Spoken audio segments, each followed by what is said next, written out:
Hello, everyone, and welcome to another episode of Growth Digger, where we talk about everything growth, not just at the top of the funnel, but throughout the customer journey through creative marketing, better customer experiences, and customer success.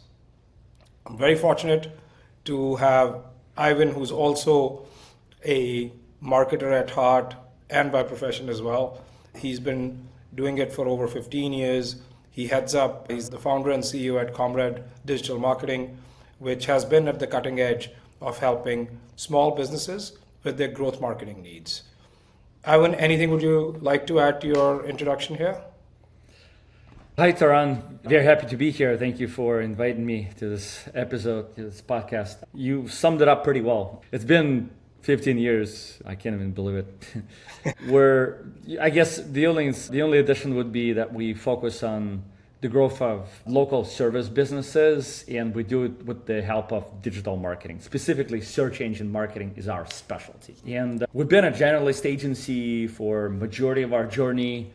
I want to say maybe 6 years ago, we decided to fully niche down. We started with legal and then added home services as a second category.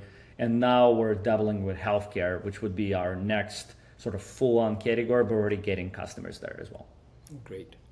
So great, and that's like quite a diverse experience, so I'm sure our listeners can learn a thing or two from you. I typically like to start the episode with a question of, give us an example of something that you've done that led to growth trajectory for your customer that was not expected, or actually that's what they signed up for and you were actually successful in doing it. That would be great. Couple examples definitely come to mind. I'm not going to talk about specific campaigns, right? There've been campaigns that have been successful from the door when we would just launch them, and that's awesome. Once you can hit it off, showing clients that you can generate results, that's the best, right? Ultimately, they'll start trusting you. But we usually start with the building trust component, which is very important for us. When we're thinking about acquiring a client, we're thinking about acquiring a partner. Our goal is from the very sales process, when we start talking from the discovery process, when we start talking to our prospects, we're going through a very complex process of vetting out all the clients or all the prospects that come to us to ensure that we're actually a good fit or they're a good fit for us. We're doing this for the reason that we've seen clients that are not a good fit for us, not our ideal client profile, sticking for maybe a couple months or 6 months or whatever, and then wasting a lot of our resources just to leave on the very unhappy note, right? We don't want that. We decided, look, something needs to be changed. So we invested a lot to develop our process in a way where someone comes to us, we'll ask them a lot of questions, and right there and then we'll tell them, look, we believe we can help you, and we believe we have a strategy that'll be amazing for you. It'll help you grow for the next several years. Or on the contrary, we can say, look, we don't believe we're a good partner for this. Here's a list of potential agencies we can connect you to, and they're amazing. They're all great, but we just don't believe we can get there. And that raises a lot of, wow, they don't want my business. Or sometimes, wow, they're actually going through a lot of questions to identify if they can help us. So trust component starts there from the very, very beginning of our relationship. And then the next piece that we do is we set up all the proper tracking and we educate our clients on what is an effective marketing. And what is effective marketing is the marketing where you can clearly see the ROI of every single marketing campaign. And by the way, that's something that a lot of agencies don't do. If you look at the average report of an average agency, you would see a lot of vanity metrics. Clicks, traffic, positions, blah, blah. Nothing about leads, nothing about revenue, right? But what do customers come to us, to marketing agencies for? The growth of their business, not vanity metrics. They don't care about those. They want to see, how many leads do I get? What's the cost per lead? What's the ROI am I getting? What's the ROI? Is this sustainable? Like there are situations where a client would come to us, everything checks off, everything great. We set up our tracking, and from the get-go, we see that client tells us they're getting already 20 leads a month from their website. But then we verify and we end up with more like 4 leads per month. And then the 16 that come from referral sources and networking and connections and so on. So then it's a very different story, right? So transparency component, once again, is very important. And sometimes we have to play this devil advocate, and we have to start with the harsh truth, reassessing, here's what we're going to do and here's how we're going to achieve it.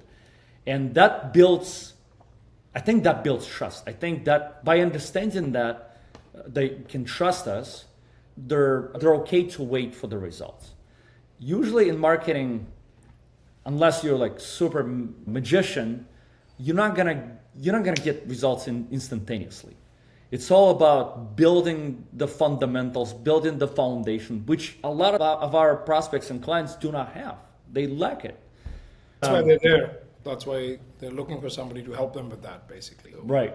So we've heard so many of those comments that, wow, you guys actually come very prepared and you help us understand our own business better than we understand it from a metrics perspective, because we drill them down very hard. We ask them a lot of very uncomfortable questions, which not even their CPA is not going to ask them.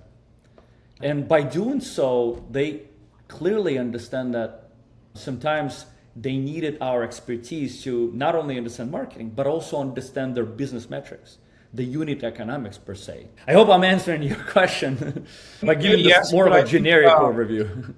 Yeah, but I think I would like to probably double click on is, what is it from a, yes, building that trust and everything is important, but I would still like for you to share an example. Yeah, asking a lot of questions, understanding their business, and sometimes understanding it even better than some of their own people do. But then what is the next thing you do, basically? How do you guys, what is the, like, and let's say, let me ask it another way. If I'm a small business and I don't want to engage an agency, which we may think is a mistake, I'm stubborn and I'm like, I'm going to do it myself. What are the 3 things that you would ask them to do to make sure that they have a good foundation from a marketing perspective? We would ask the company? Yeah. And why would they not want to engage the agency? I'm just saying, just assume that they don't want to use somebody like you or me. They're like, I'm going to do it myself. And I'm just doing that to force you to kind of be in their shoes and just say, okay, what is it that I would need to do to make sure that I have a solid marketing foundation if I had to do it myself? Yeah, absolutely.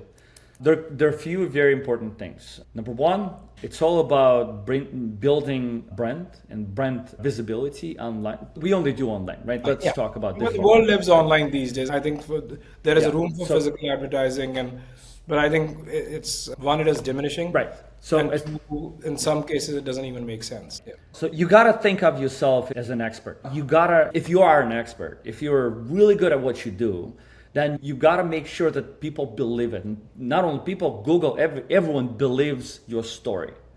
So you have to make it credible, right?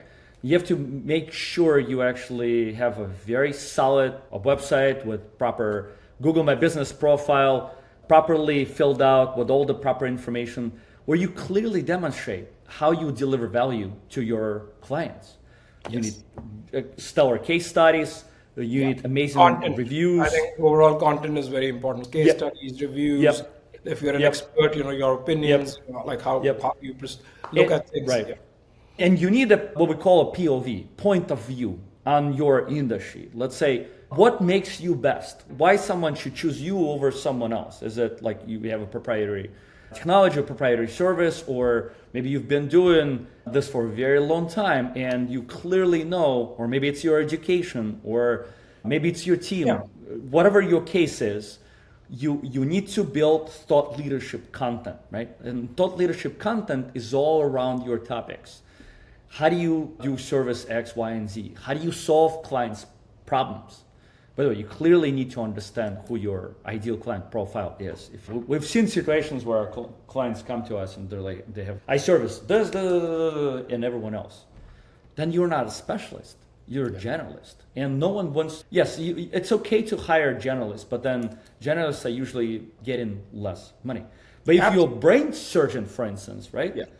Everyone will come to you for brain surgery. Everyone will, with this particular issue, they'll pay a lot more for that type Yeah, I of mean, surgery. that's the reason, like you mentioned, that you work a lot with lawyers, or law firms. So, law firms typically specialize in a certain specific area. Somebody is Yep. dealing just with patents, somebody's just dealing with Yep. criminal law, somebody's just dealing with like injury. Injury, exactly. And that's what they been doing for many years. This is where they have amazing verdicts, really good case studies, and so on. So putting this all together in one place is very essential. If you don't have that, we as a marketing agency, we could be doing a lot of great things, but if you have no brand visibility, no brand recognition, then your prospects will go to companies that look If you very don't have a prominent. great story to tell, if you don't have, Yep. that brand, Yep. if you don't have the brand that people can believe in, like similar to what you were explaining about yourself, how you engage with your clients, building that trust and building that brand, and that goes a long way. Yep. So brand reputation, brand recognition, brand visibility would be first thing. Second thing, I would certainly encourage you to look at your intake process. What happens after you get a lead? And you have to master it. You have to be insanely good at converting whoever comes through your doors. Because let's say you're doing it yourself or you hire a marketing agency, you're still going to invest money into marketing. And when you invest money, you want to make sure that you get the best ROI. Right. So whenever lead comes through your door, you have to be right there. You have to be super hungry. You have to respond to it like instantaneously, I've the same always, minute. yeah, I've always used an analogy that imagine you are a controller at an airport, and every lead that is coming in is actually an airplane. And it's Yeah. your job to make sure that you land it safely. That So that's the mindset that you gotta have, is that every lead has to be accounted for, and every lead has to reach its proper destination. Doesn't matter if it is you didn't win that customer, but you need to know why you did not win that customer. And obviously, Exactly. the goal is to convert most of them into customers, but making sure that each one of the leads is actually landing safely and wherever they need to get to. Yeah. Otherwise, you can hire the best marketing agency in the world, and they can deliver the most outstanding results. But without proper great intake, there's nothing that's going to happen. And then once you have those two components taken care of, assuming that you're doing marketing yourself, I would definitely encourage you sticking with one thing at a time and mastering it. And also finding believable people or believable person they can go to and you can literally interview them. Maybe a person like myself, I would go to Ivan. I would be like, Ivan, I have, let's say I'm a law firm, for instance, a personal injury law firm, right? We help people with injuries in, let's say, in Chicago. I spent Yeah. 19, 20 years living in Chicago, so let's use that as an example. I don't have money or I don't believe agencies, but here's what I'm thinking to do. I'll do my own marketing and I don't know where to start. Ivan, what would you advise me to do? And I'll tell him, Joe, I think the great place to start is by either running ads or writing a lot of content on your website that will start ranking and will land you in Google when someone is searching for your information. And that's how you would get a client. Are you comfortable running ads? No, I've never done it. Okay, so then if you planning to do it, there are free Google courses that you can take on how to work with Google AdWords, for instance. Or Go work, there or work with Ivan. or work with Ivan, right? But definitely stick with believable people, because at the end of the day, experts will be free. Think about it. If you hire an expert that's really good, you invest money into them.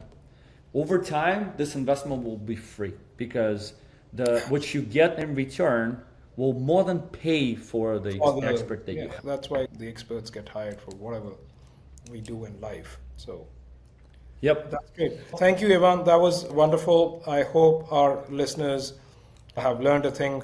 My takeaway is that you gotta build the confidence with your customer. You gotta build the trust with your customer, and then as you do that, you're building a stronger brand. and you have to focus on making sure that you're putting forward the value that you bring for your customers to the forefront, and not be very salesy, but more about value that comes first. That's a really good conclusion. Yeah, thanks, and I hope to be in touch with you beyond this as well, and we'll go from there. Thank you so much for having me. Thank you.